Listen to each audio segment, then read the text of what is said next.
राज्यसभा चुनाव को लेकर राजस्थान की सियासी तस्वीर साफ हो गई है। राज्यसभा चुनाव 18 जून को चुनाव होना है और उसी दिन राज्यसभा चुनाव के नतीजे भी घोषित होंगे। लेकिन राजस्थान की जिन 3 सीटों की हम बात कर रहे थे वो जो तस्वीर है पूरी तरह से साफ हो गई है। बीजेपी की तरफ से पार्टी ने सतीश पूनिया को उम्मीदवार बनाया है, तो दूसरी तरफ अलका गुर्जर को पार्टी ने राज्यसभा का उम्मीदवार बनाया है। कांग्रेस ने भी नीरज डांगी पर दाव खेला है, यानी कि नीरज डांगी की एक बार फिर दोबारा से राज्यसभा में जाने के लिए वो रिपीट होंगे।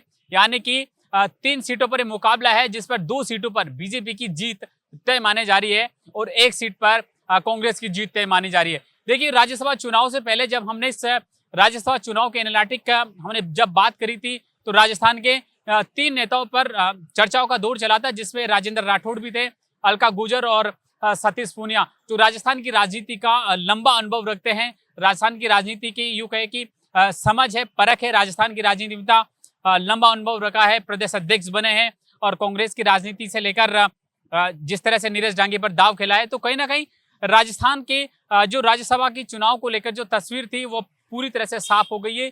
बीजेपी ने सतीश पूनिया और अलका गुर्जर पर दाव खेला है, तो कांग्रेस पार्टी ने भी नीरज डांगी पर यह दाव खेला है।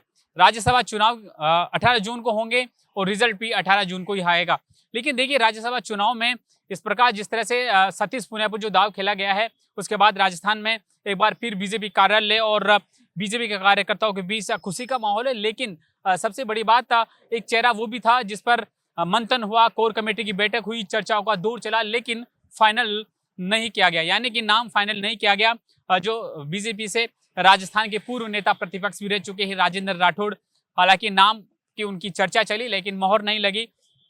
लेकिन जिस तरह से सतीश पूनिया ने राजस्थान की राजनीति में अहम भूमिका निभाई थी, प्रदेश अध्यक्ष भी रहे थे, संगठनात्मक पार्टी की जो संगठन है उसमें काफी नजदीक भी थे, और बार बार जिस तरह से उनकी जो साफ छवि को लेकर भी बात की जाती है, हो सकता है कि सतीश पूनिया को इसका ही फायदा मिला हो। सतीश पूनिया को राजनीतिक लंबा अनुभव है, संगठनात्मक जिस तरह से पार्टी के नजदीक भी है, और आज जिस तरह से सतीश पूनिया को पार्टी ने उम्मीदवार बनाया है राज्यसभा से, तो राजस्थान में जिस तरह से 3 सीटों पर राज्यसभा की जो चुनाव होंगे, जिसमें से बीजेपी ने सतीश पूनिया और अलका गुर्जर को उम्मीदवार बनाया है, तो कांग्रेस ने नीरज डांगी को उम्मीदवार बनाया है। अब देखने वाली बात होगी, राज्यसभा चुनाव जिन 3 सीटों पर चुनाव होंगे, 18 जून को रिजल्ट आएगा, तो क्या सतीश पूनिया अलका गुर्जर में से कौन बाजी मार पाएगा।